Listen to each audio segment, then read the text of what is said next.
সিদ্ধান্ত অনেকটাই পৌঁছেছে, তবে চূড়ান্ত সিদ্ধান্ত আগামীকাল হবে। সিট ধরে ধরে জেলা ভিত্তিক এবং লোকসভা ভিত্তিক আলোচনা হচ্ছে, কোন লোকসভাতে কারা কোন জায়গায় দাঁড়ালে ভালো হয়, মোবিলাইজ কিভাবে হয়, সে বিষয়টা নিয়ে আলোচনা আজকে দীর্ঘক্ষণ হয়েছে। আপনারা দেখেছেন প্রায় 2 ঘন্টার অধিক আমাদের মিটিংটা, 2 ঘন্টা 1.5 ঘন্টার অধিক মিটিংটা চলেছে আমাদের। আগামীকাল আবার আমরা টাইম দিয়েছে, আলোচনার মাধ্যমে উঠে এসেছে বিমান স্যার আমাদের যিনি বামেদের চেয়ারম্যান স্যার আছেন, আগামীকাল বসে টোটালটা আমরা আসলে আপনারা দাবি করেছেন মানে দেখুন আসন সংখ্যা তো এখন যেহেতু আলোচনার পর্যায়ে আছে, ফাইনাল চূড়ান্ত নেই। যখন চূড়ান্ত হবে প্রথম আমরা কত দাবি করেছিলাম আর কোন জায়গায় এসে দাঁড়ালাম সেটাও আমরা বলবো। হ্যাঁ আর কটা সিট নিয়ে কোনো প্রশ্ন নেই, দুপক্ষই আপনারা সে তো আছেই তো, ঐক্যবদ্ধ হ্যাঁ আমাদের কতগুলো আসলে ঐক্যমত কয়েকটি সিটে ঐক্যমত আমরা করতে পারছি না। সেই সংখ্যাগুলো যখন একবারই ফাইনালি করবো, বোথ সাইডে আমরা রিজিট ছিলাম বেশ কিছু সিটে, সেটা লেফট ফ্রন্টের দিকেও ছিল আইএসএফ এর দিকেও ছিল, যে এই সিটগুলোকে আমরা আনকম্প্রোমাইজ যেটাকে বলে বা এটাকে কনসিডার করতে পারবো না, সেগুলো আলোচনা হয়েছে, সেইগুলো আমরা মেনে নিয়েছি বোথ সাইড। আচ্ছা, বামফ্রন্টের যদি ফরওয়ার্ড ব্লকের একটা সমস্যা তৈরি হচ্ছিল, একই এখন যদি ফরওয়ার্ড ব্লকে দাবি করে এবং আইসিকেও দাবি করে, সেক্ষেত্রে তো একটা সমস্যা তৈরি হবে। না, 2021 যেটা হয়েছিল আপনারা দেখেছিলেন, বামেরা আমাদেরকে সিট দিয়েছিলেন আপনার দেগঙ্গা, সেখানে ফরওয়ার্ড ব্লকও পার্টি দিয়েছিল। ওই ধরনের আর না এবছরে হয়, সেই জন্য একটু আলোচনা আমাদের বেশিক্ষণ লাগলো। সর্বাত্মক জোট হচ্ছে এটা কি আমরা বলতে পারি? অবশ্যই সারা রাজ্য জুড়েই জোট হবে।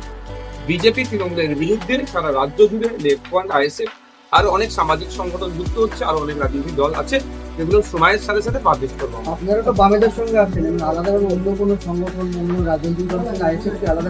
না, যারা আসছে সেটা আলোচনা করতে আসছে, আমরা সবকেই বামেদের কাছে পাঠিয়ে দিচ্ছি, যে বামেদের যেহেতু চেয়ারম্যান আমাদের one of the senior most politician West বেঙ্গলের বিমান বসু স্যার, তার কাছে আমরা ফরওয়ার্ড করছি। না, সেগুলো পাবলিক ডোমেইন এখন বলবো না, যখন পাবলিশ করবো, যখন ফাইনালাইজড হয়ে যাবে সেগুলো বলবো। এবারে কোনো রাজনৈতিক দল কি আপনাদের সঙ্গে যোগাযোগ করেছিল? আমাদের সাথে অনেক রাজনৈতিক দল যোগাযোগ করেছিল, যারাই যোগাযোগ করেছে লাইক মাইন্ডেড যারা আছে, আমরা সরাসরি সেটা আমাদের চেয়ারম্যান স্যারের কাছে ফরওয়ার্ড করছি। যদি শতাংশের দিক দিয়ে বলেন তাহলে কত শতাংশ সিটের আর কোনো সমস্যা নেই? দেখুন ওটা এখনো বলতে হবে, আগামীকাল মিটিং বসবো, তারপরে ফাইনাল। এবারে নির্বাচনের সংখ্যালঘু ভোট একটা বড় ফ্যাক্টর, এবং এই ভোটগুলো টানতে যে জোট হচ্ছে, এই জোটের মধ্যে কাদের পক্ষে সবচেয়ে বেশি ভোট টানার পক্ষে উপযুক্ত বলে? দেখুন সংখ্যালঘু বা সংখ্যাগুরু কারা শান্তিতে আছে ওয়েস্ট বেঙ্গলে লাস্ট 15টা বছর ধরে বলুন তো? কেউ শান্তিতে আছে? শিক্ষা, স্বাস্থ্য, কর্মসংস্থানের যে দুরবস্থা, প্রাইমারি স্কুল প্রায় 25,000 বন্ধ হয়ে গেছে ওয়েস্ট বেঙ্গলে। শুধু কি সংখ্যালঘু মুসলমানদের বাড়ির ছেলেমেয়েরা স্কুলে যেতে পারছে না? প্রান্তিক সমাজের, শ্রমজীবী সমাজের মানুষের ছেলেমেয়েরা, সেখানে হিন্দু, মুসলমান, জৈন, খ্রিস্টান সবাই আছে। সরকারি হসপিটালে গেলে স্বাস্থ্য পরিষেবা ঠিক করে আমরা পাচ্ছি না। শুধু কি মুসলমানরা স্বাস্থ্য পরিষেবা পাচ্ছে না, নন মুসলিমরা কি পাচ্ছে না? আমরা দেখুন ব্যক্তিগত কার ক্যারিশমাতে কত ভোট টানছে সেটা নয়, আমরা ঐক্যবদ্ধ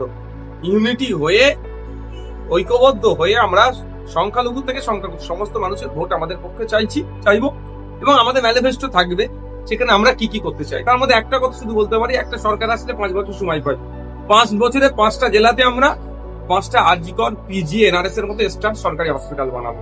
এ ধরনের ম্যানিফেস্টোতে আমাদের অনেক কিছু থাকবে, সেটা সময়ের সাথে সাথে 21-এর তুলনায় কি 26-এ আপনারা অন্য জায়গাতেও আসন? অবশ্যই, বিগত 5 বছর ধরে আমরা তো মাঠে ময়দানে থেকে লড়াই করেছি। গতকাল রাত পর্যন্ত আমাদের উপর আক্রমণ চালিয়েছে ভাঙড়ে, আপনারা দেখেছেন। শুধু ভাঙড় না, রাজ্যের বিভিন্ন প্রান্তে আমাদের উপর আক্রমণ চালাচ্ছে। রমজান মাসে তৃণমূলের হানমাত্রাও ছাড়ছে না, রোজাদারদের উপর আক্রমণ চালাচ্ছে, মেরে মাথা টাথা পাঠিয়ে দিচ্ছে। সুতরাং আমাদের সংগঠন ব্যাপ্তিক হয়েছে বলেই তাদের মার খেতে হচ্ছে। স্বাভাবিকভাবে প্রার্থীগুলোতে তার ভ্যারিয়াস জায়গা দিয়ে আমরা দেখবো। 26-এ কি আবার নৌসাদ সিদ্দিকী ভাঙড়ি? আমাদের পার্টি ডিসাইড করবে, আছে নেতৃত্বরা, পার্টির কোর কমিটি, রাজ্য কমিটি আলোচনা দেখুন। আমি ওই বিষয়ে এক মুহূর্ত বলতে। হাই বন্ধুরা, আমি কাবির। আমাদের ভিডিও ভালো লাগলেই অবশ্যই লাইক করবেন এবং চ্যানেলটিকে সাবস্ক্রাইব করে পাশে থাকবেন। আমাদের ভিডিওর একটাই উদ্দেশ্য হচ্ছে সমাজকে সচেতন করা, মানবপ্রেম, ধর্মপ্রেম এবং দেশপ্রেম সর্বত্র মিলিয়ে মানুষকে ভালোবাসা। আমাদের ভিডিওর একটা লক্ষ্য থাকে, অন্যায়ের প্রতিবাদ করা এবং অন্যায়কে চেপে দেওয়া, সমাজকে ভালো সুস্থ খবর দেখানো। তাই জন্য বলবো সাইকেল টিভিকে সাবস্ক্রাইব করুন এবং পাশে থাকুন। ধন্যবাদ, ভালো থাকবেন, সুস্থ থাকবেন।